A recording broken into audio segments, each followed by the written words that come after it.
हबीबगंज के घटिया होटल मालाबार के रूम नंबर 108 का दरवाजा खुद अथर ने खोला। वो बस कच्चे में था। उसका मुंह एक तरफ से सूजा लग रहा था। उसके रिब्स के पास भी कुछ लाल निशान बने थे। मैं अंदर घुसा और चिल्लाया, अभी क्या कांड कर दिया तूने? एक सिंपल सा काम भी तूने। मेरा सेंटेंस मुंह में ही रह गया। बेड पर मोनू लेटी हुई थी। चादर ओढ़ने के बाद भी उसकी आधी नंगी पीठ तो मैं देख ही रहा था। मैं और चिढ़ गया, तुम लोग साले बहनचोद अपनी हरकतों से बाज नहीं आओगे ना? भाई जो तू देख रहा है वो सच नहीं है। और ये तुम लोगों से क्या मतलब है तेरा? हाँ, श्रेया ने भी कुछ किया क्या? ये साला इतनी जल्दी मेरी डोन पकड़ लेगा, मुझे इसका अंदाजा नहीं था। मैंने अपनी गुस्से वाली एक्टिंग कंटिन्यू की। उसकी बात तो मैं बाद में करूंगा। अभी तो ये बता साले कि तुझे इसको हॉस्पिटल में एडमिट करने के लिए भेजा था या इसके साथ होटल में ठक्की टिक्की करने के लिए? भाई भाई प्लीज, मैं तेरे आगे हाथ जोड़ता हूँ, तू बैठ और मुझे टी शर्ट पजामा दे। मैं कपड़े पहनकर तुझे पूरी बात बताता हूँ यार। ले पकड़। मैंने झोला उसको दे दिया। फिर याद आया कि बुक भी उसी में थी। मैंने बुक निकाली। वो टॉयलेट चला गया। मैं पढ़ने बैठा। पार्थिव, तू है क्या? पार्थिव नहीं हूँ मैं, पार्थिव हूँ। हाँ बोल, मैं ही हूँ। अच्छा हुआ तू उठ गई। मैंने बुक साइड में रखी। कल तो तू क्या बकचोदी कर रही थी? प्रेग्नेंट हूँ, मुझे चीट किया है, अथर्व हरामी है, कुत्ता है, सुअर बहन का। कब तक अथर्व आ गया? ओ भाई भाई भाई, इतना कुछ नहीं बोला इसने। तुझे क्या पता इसने मेरे सामने तेरी कितनी बुराई की है? मैंने ऐਵੇਂ ही ब्लफ खेल दिया। अथर्व ने मोनू को घूरा। मोनू ने सीने तक चादर खींच ली और अपनी गर्दन टच करती कसम खाने का इशारा करने लगी। तू कसम बाद में खाई हो, पहले कपड़े पहन। लाज शर्म कुछ है कि नहीं? मुझे पता ही नहीं चला कि मैं कब अपने बाप की टोन में बोल दिया। पर मोनू तो और कमी नहीं, इसने हम दोनों की परवाह ही नहीं की और अपने ग्लोव्स हिलाती तकिए के पीछे से टी शर्ट निकाल कर पहनने लगी। मेरी आंखें फटी रह गईं। मैंने अथर्व की ओर देखा। भाई ये नॉर्मल है क्या इसका? हाँ यार, उसको बॉडी दिखाने में कोई प्रॉब्लम नहीं है। इसका कहना है कि body is just a body, फिर चाहे वो किसी आदमी की हो, औरत की हो या फिर किसी जानवर की हो। और सिडक्शन देखकर नहीं, फील करने से आता है। खैर छोड़ इसकी बकचोदी। कल सुन क्या हुआ। मैं अल्टी पल्टी मारकर अथर्व की कहानी सुनने बैठ गया। हुआ ये कि कल शाम को जब मैं इसको हॉस्पिटल ले जाने के लिए घर से निकला था ना, तो उसके बाद हम लोगों ने ऑटो ली। और जैसे ही हम लोग ऑटो में बैठे और बस मेन रोड पे पहुंचे ही थे कि मुझे मेरी बाइक दिखी। तेरी बाइक? वो बाइक जो तूने अंबाला के पास से खो दी थी? अबे खोई नहीं थी साले, चुरा ले गया था कोई। और जैसी वो बाइक मुझे दिखी ना, तो मैंने ऑटो वाले से तुरंत कहा कि भाई इसके पीछे चल। तो फिर ऑटो वाला बोला कि मैं पैसे भी उसी हिसाब से लूंगा। फिर मैंने कहा तू चल, तो ये बाइक मेरी है, अगर मिल गई ना तो तुझे तेरी लाइफ की सबसे बड़ी पेमेंट मैं दूंगा। तो श्योर है वो तेरी बाइक थी? तुझे अपनी बाइक का नंबर तो याद है ना? DL।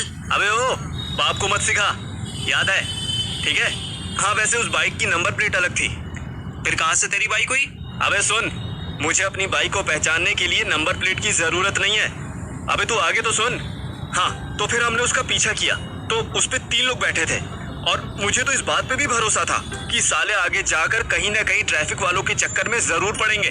लेकिन किसी भी मामू ने उन्हें रोका नहीं, वो सीधे पहाड़गंज आ गए और इसी होटल में उन्होंने रूम लिया और बाइक अंदर पार्क कर दी।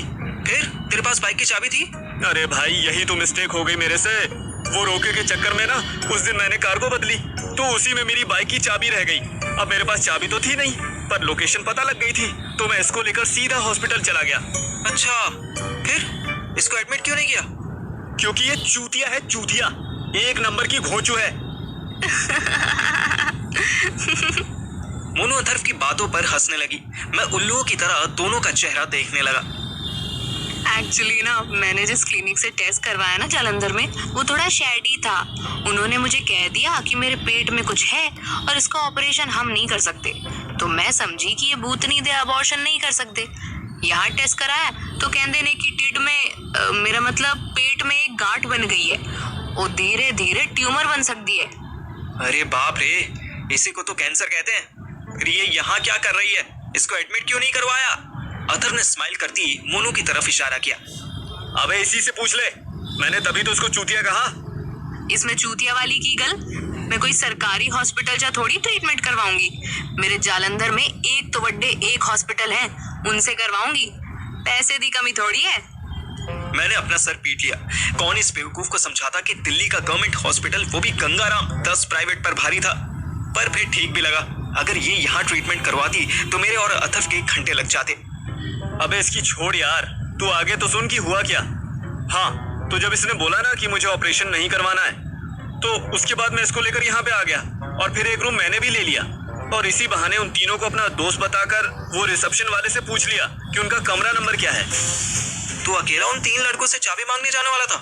अबे नहीं यार, मैं तो ये सोच रहा था कि सुबह तुझे बुलाऊंगा और कॉलेज से कुछ लड़कों की हेल्प लूंगा और तब तक मैं नजर रखूंगा कि कहीं वो साले भाग न जाएं। पर क्या उन्होंने तुझे नजर रखते ही देख लिया?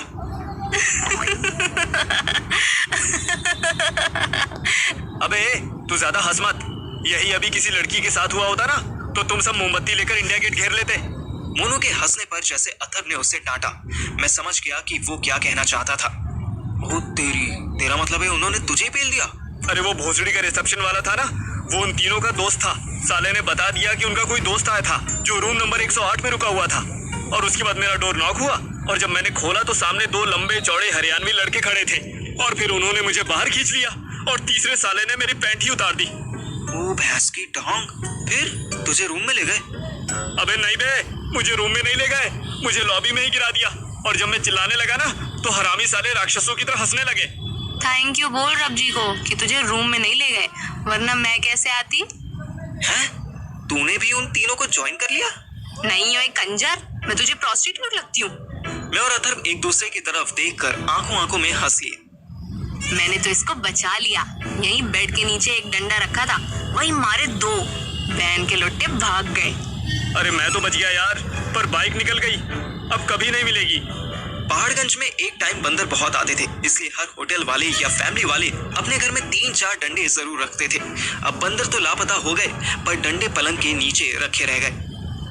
तो फाइनली तू बच गया, तेरी इज्जत लुटने से बच गई और इधर मोनू भी प्रेग्नेंट नहीं निकली। तो तूने सोचा लाओ एक ट्राई और मार लेता हूँ, क्या पता इस बार प्रेग्नेंट हो जाए। चुप ओए, मैं कभी भी प्रेग्नेंट नहीं हो सकती। एक बात, दूसरी बात, अथर्व ने मैनू टच भी नहीं किया। अच्छा, फिर तो हेलन बनी क्यों सो रही थी? कौन हेलन? मैं इतना ही सोती हूँ, तूने देखा तो है, मुझे देख देख के आहें भरता था तू। मेरा बाप अक्सर मुझे या अथर्व या किसी को भी आधे कपड़े में देखता तो हेलन कहता था। वो तो मुझे अभी 2 साल पहले पता चला कि ऐसी कोई एक्ट्रेस थी। मोनू की एक टेंशन दूर हो गई थी तो वो अब फुल मजे लेने के मूड में थी। इसका रिटर्न टिकट काट।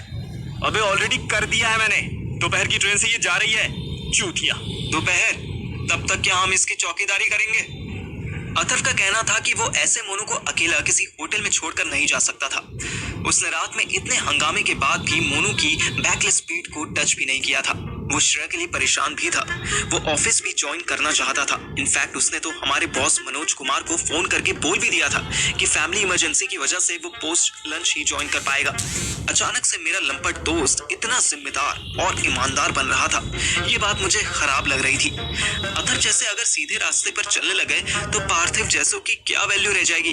फिर इतनी सारी लड़कियों का क्या होगा जो अथर्व जैसे लड़कों को देखकर ही सांस ले रही थी? ऐसे ही ढेर सारे फालतू थॉट्स के साथ मैं सो गया। नींद खुली तो 1 बज चुके थे। मोनू की ट्रेन यही न्यू दिल्ली स्टेशन से 1:30 पर थी।